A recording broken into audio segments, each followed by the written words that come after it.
Why you must read. Beginner level. Why do I need to read in English? My students often ask me this. They think, I go to classes, I do my homework, I watch films in English. Why should I read books? Actually, reading is the best way to improve your English. I will tell you why. First, reading is very important now. In 2006, only 1 in 100 people went to university. Now 7 in 100 people go to university. All jobs need more reading and writing than 100 years ago. This is true for everyone. It doesn't matter if you're an office worker or a mechanic. Second, reading will improve your speaking, writing, vocabulary, and grammar better than any other way. It won't improve your listening, but it will improve your vocabulary.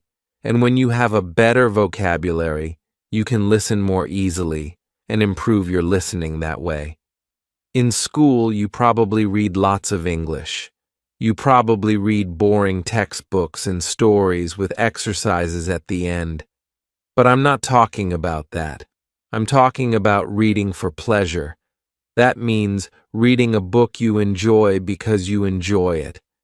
You are not reading because your teacher said, read this book. You are not reading because you think, I should read this book.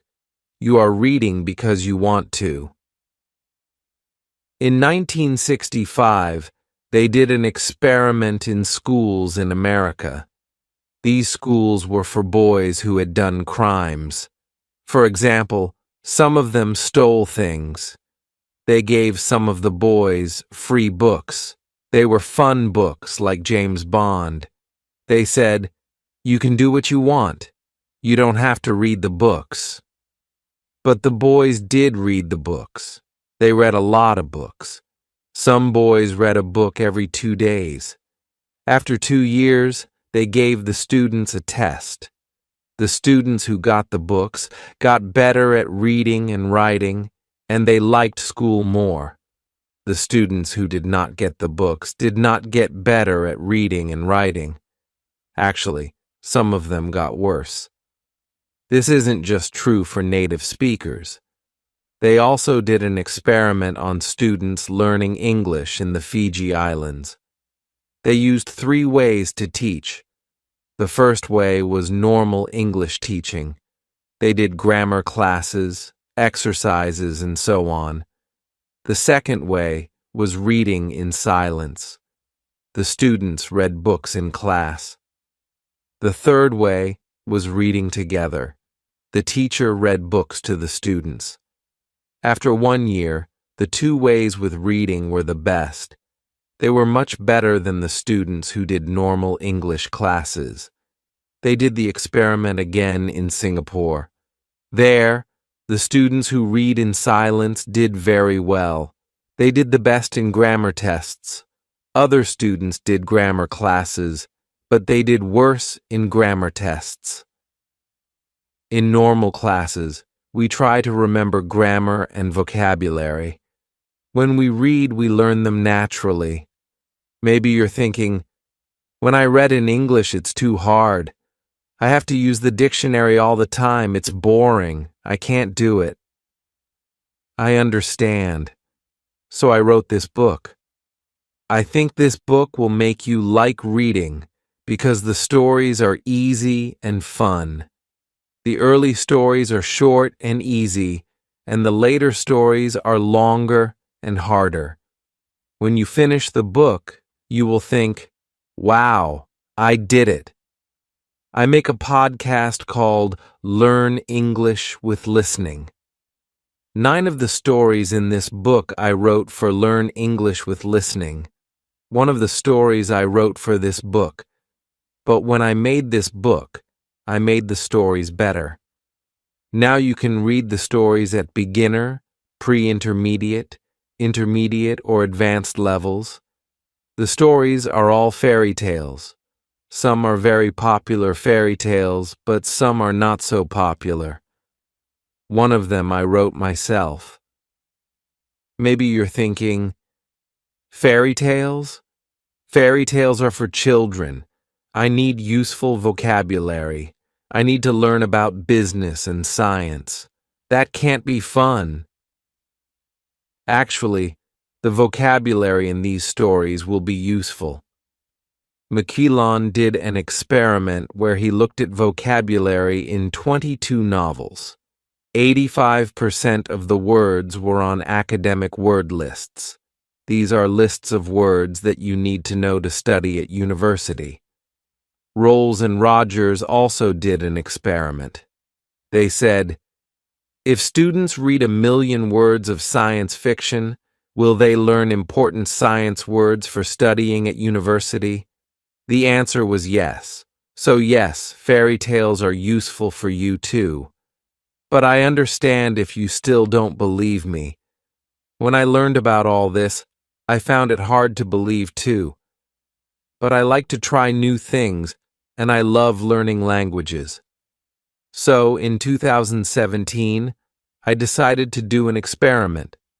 I had wanted to learn Spanish for a long time, but I didn't learn much in normal classes. I said, I will read 1,000,000 words in Spanish. Afterwards, I will see what my level is. 1,000,000 words is about 20 novels, so it was a lot of work. I started with very easy reading, like this book. Then I started reading translations of books that I knew in English.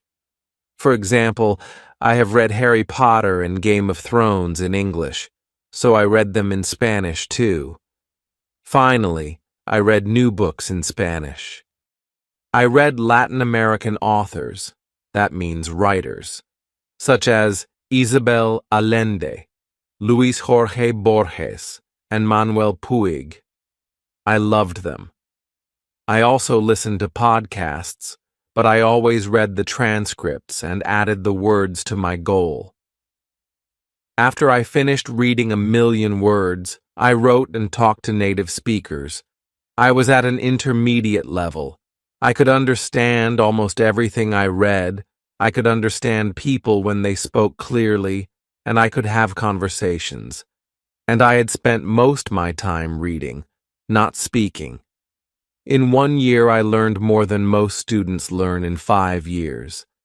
I didn't try to remember grammar and vocabulary. I learned them naturally. Maybe you're thinking, I don't believe this. Or maybe you're thinking, wow, I'm going to read for hours every day. But I have to say something very important. You must read books that are easy. You must read books that are fun. If a book is too difficult or too boring, put it down and find another one.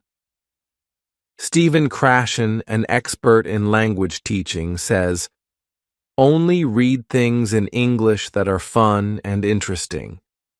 Read things that are really easy, that you wouldn't read in your native language, because they are too easy. So you can read comics, magazines, detective stories, romance stories, and so on. Don't feel bad about reading translations. If you read very easy books, when you see a word you don't know, you will understand the meaning easily. You won't have to use a dictionary. So what is easy? Experiments show that you should understand at least 98% of the words in a text. Gusipal Posanto? That's so high. I know, but let me show you an example. Here is a text where 10% of the words are not real words, so you should understand 90% of the words. Jerry flurged out of bed and opened the curtains. He bimped to himself as he made breakfast. He made coffee and put butter on his poffer. Someone called his phone, and he picked it up. He was very surprised by who was torngling, so his vinky fell on the floor. Is that easy to understand? Could you read a whole book of that? Here is the same text, but only 2% of the words are not real, so you should understand 98% of the words. Jerry jumped out of bed and opened the curtains. He sang to himself as he made breakfast. He made coffee and put butter on his toast. Someone called his phone and he picked it up. He was very surprised by who was calling, so his Vinky fell on the floor. How was that? You probably didn't understand everything, but it was more fun to read than the first text. That's why reading for pleasure is so great. Maybe you don't understand everything, but you understand enough to follow the story, and you don't have to pick up a dictionary. So if you find that this book is too hard, read something easier. If you find it boring, read something more fun. I know that not everyone likes my writing, and that's okay.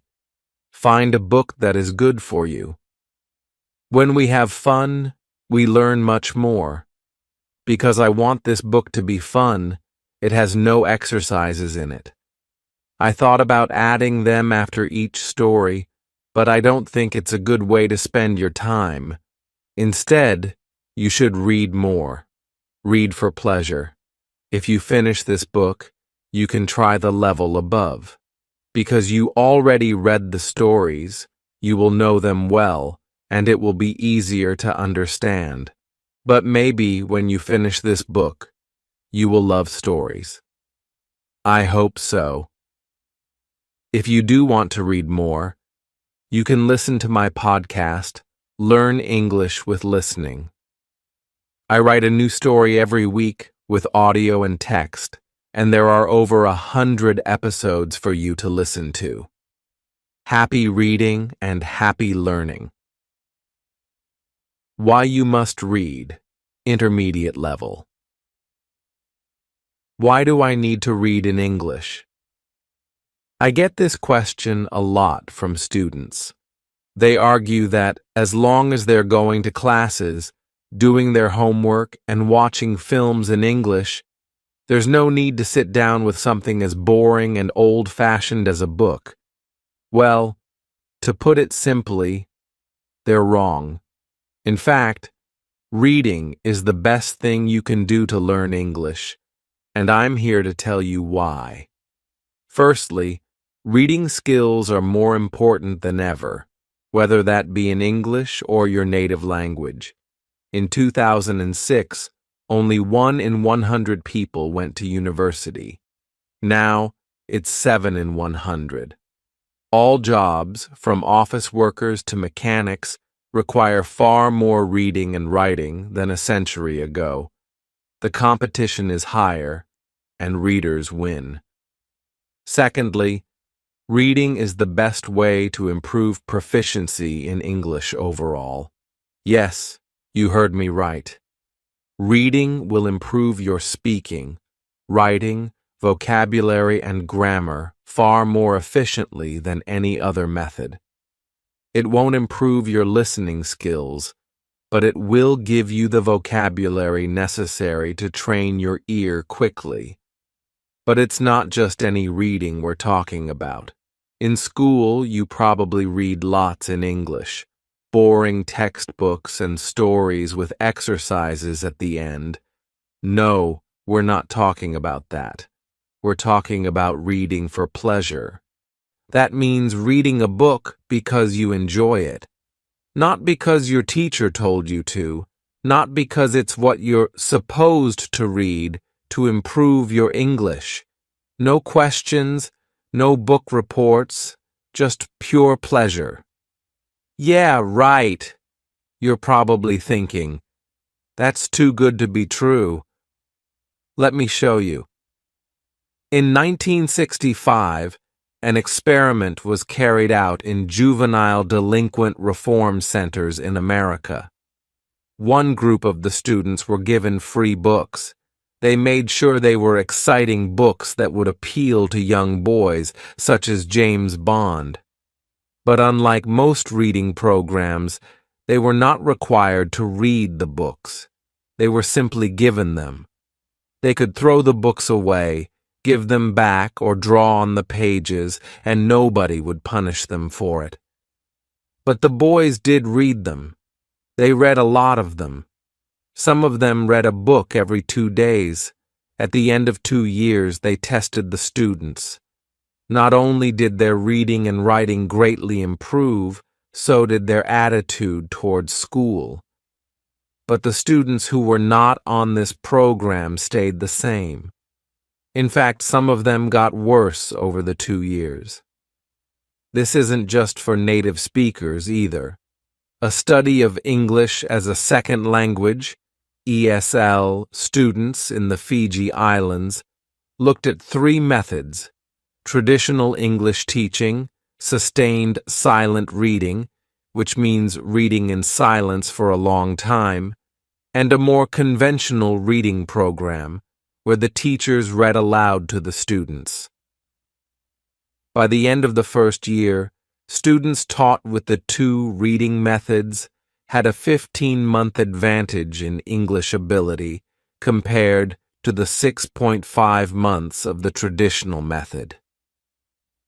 When the study was replicated in Singapore, the students who did only sustained silent reading did better on grammar tests than the students who had taken only grammar classes. When we do grammar exercises, we try to memorize the rules of the language. When we read, we absorb them. But I know what you're thinking. That's all well and good. But when I pick up a book in English, it's too hard for me. I get bored of looking up words, and I give up after a few minutes. That's why I wrote this book. It is designed to make you fall in love with reading by providing fun, familiar stories that are easy to understand. The stories gradually increase in difficulty and length so that you can feel a sense of progression and success at the end. Most of them were originally released on my podcast, Learn English with Listening, but they have been rewritten and improved for this book, as well as having a version for each language level. They are a mix of classic and less popular fairy tales, as well as one that I wrote myself. Again, I know what you're thinking. Fairy tales? But those are for kids. I need useful vocabulary about business and science and technology. There's no way to make that fun. The thing with language is, there isn't such a big difference between important language and fun language. We use a wide range of words when talking about technical topics as well as chatting with our friends.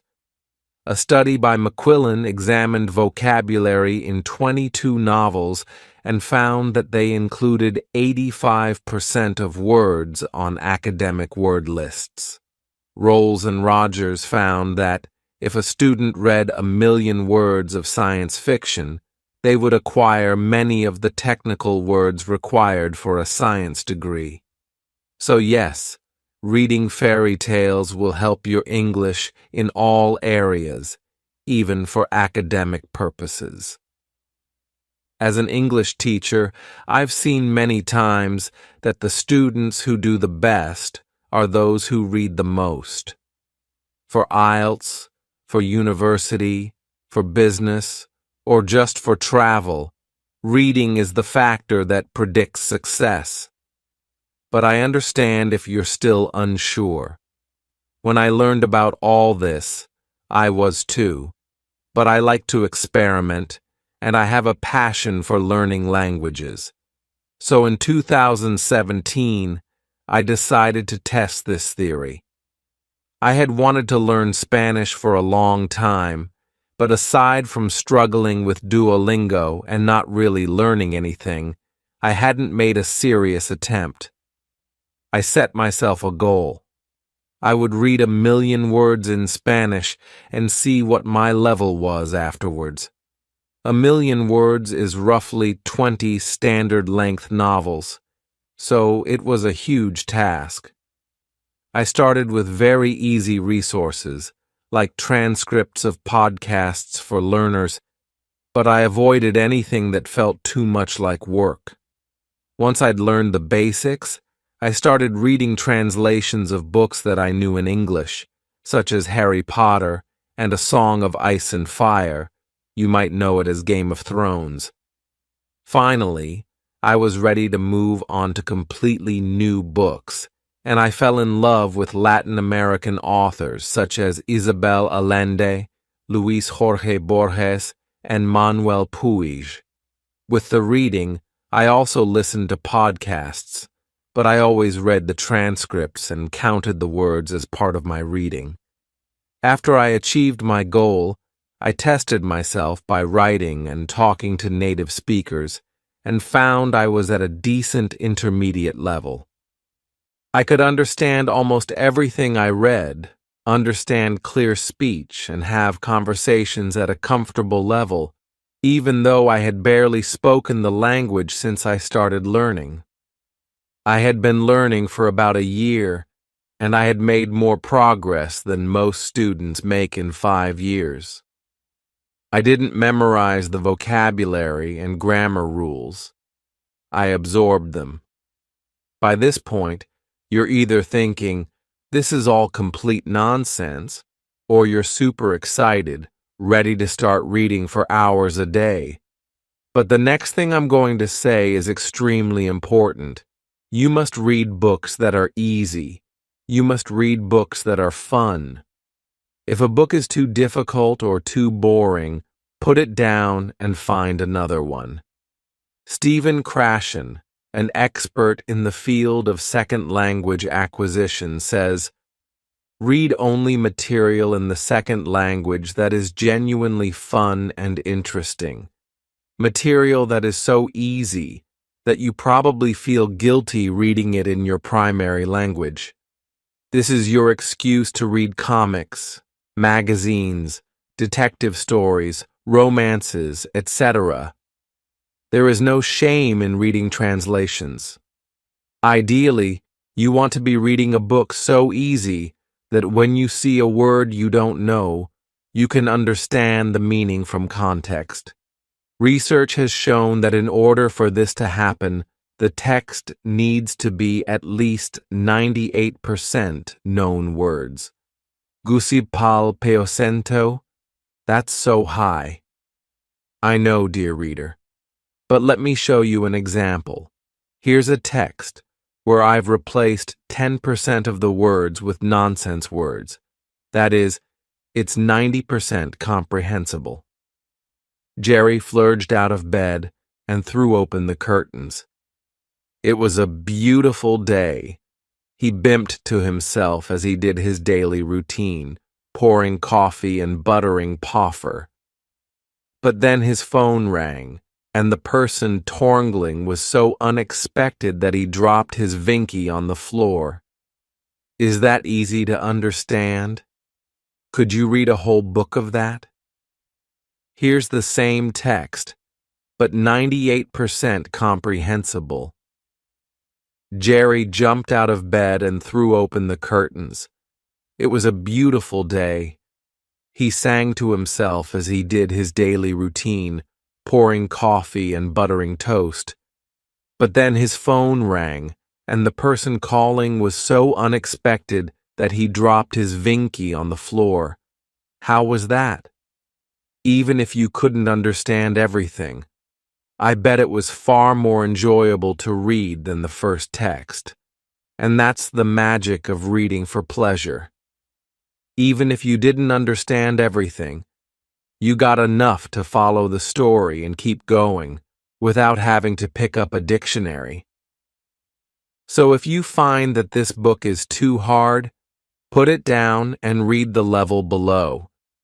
If you find it boring, go read something else. Yes, I'm giving you permission to stop reading my book. I know not everyone likes my writing style, and that's okay. Find what works for you. As you read, focus on the meaning of the stories, and don't sweat it if you don't understand every single word. Just relax and try to get lost in the pages. Believe it or not, when we have fun, we learn far better.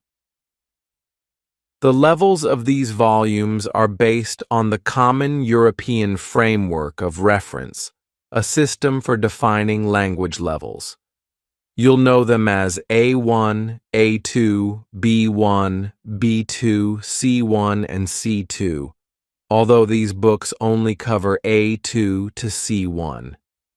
If you're A1 level, you probably need more guided teaching before you start reading, and if you're C2 level, then you can start reading books for native speakers. A great strategy, if you don't feel so confident about your reading ability, is to start with the beginner level of the book and reread it level by level, going all the way up to advanced. This will allow you to really absorb the new language and gradually increase the difficulty. There is not a huge difference between the intermediate level stories and the advanced level stories, but even rereading the same story twice can be very effective.